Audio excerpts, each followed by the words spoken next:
Mimi Mati, de son vrai nom, Michel Mati, est née le 8 juillet 1957 à Lyon, en France. Dès sa naissance, elle est confrontée à un défi majeur, l'achondroplasie, une maladie qui provoque un nanisme congénital. Sa taille est d'environ 1,32 m seulement, ce qui la rend différente des gens qui l'entourent. Depuis son enfance, Mimi subit les regards curieux, les moqueries et la discrimination de ses amis et de la société. Ces expériences l'ont non seulement affectée physiquement, mais ont également laissé de profondes blessures dans son âme. Elle a un jour partagé que la plus grande douleur n'était pas la différence d'apparence, mais le sentiment d'être isolée, de ne pas être acceptée et de ne pas être compris. Tout au long de sa croissance, Mimi a dû travailler beaucoup plus dur que la moyenne pour prouver sa valeur. Elle a dû faire face à des préjugés sociaux et à des barrières invisibles qui l'ont empêchée de poursuivre sa passion pour l'art. Chaque fois qu'elle apparaissait en public, elle devait lutter contre la peur d'être jugée et rejetée. Malgré ses nombreux succès dans sa carrière, la tristesse d'être différente et le sentiment de solitude ont toujours existé dans le cœur de Mimi. Elle confiait un jour que peu importe le nombre de fans qu'elle avait, peu importe la visibilité qu'elle occupait, quand elle rentrait chez elle, elle ressentait toujours un vide invisible, une solitude indescriptible. La plus grande tristesse de Mimi Mati ne vient pas seulement des difficultés physiques, mais aussi des dommages mentaux causés par la société. Cependant, ce sont ces douleurs qui l'ont aidée à devenir plus forte, plus résiliente et déterminée à s'affirmer et à inspirer des personnes dans des situations similaires. Mimi Mati débute sa carrière artistique dans les années 1980. Elle étudie le théâtre à l'atelier de Michel Fugain à Nice de 1979 à 1981. Durant ces jeunes années, elle participe à de nombreux rôles scéniques et apparaît dans l'émission de télévision Le Petit Théâtre de Bouvard. Elle fonde avec Michel Bernier et Isabelle de Botton la troupe comique Le Trio des filles et tourne avec des pièces telles que Existe en trois tailles de 1988 à 1993.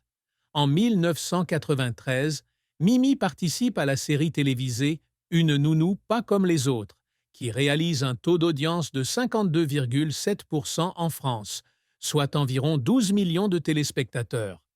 Mais le plus grand tournant de sa carrière survient en 1997, lorsqu'elle décroche le rôle principal dans la série télévisée Joséphine, ange gardien. Dans cette série, elle incarne Joséphine, un ange gardien qui aide les personnes dans le besoin dans la vie. Le film est rapidement devenu populaire et apprécié en France, portant le nom de Mimi Mati vers de nouveaux sommets. En plus de son métier d'actrice, Mimi s'essaie également à la musique. En 2006, elle sort l'album La vie m'a raconté, produit par Patrick Fiori. Bien qu'elle n'ait pas obtenu un grand succès dans l'industrie de la musique, cela démontre sa polyvalence et son esprit d'exploration constante. Mimi Mati est également activement impliquée dans des œuvres caritatives. Depuis 1994, elle s'est produite au moins 15 fois lors des concerts caritatifs annuels Les Enfoirés, au profit de l'association Restaurant du Cœur.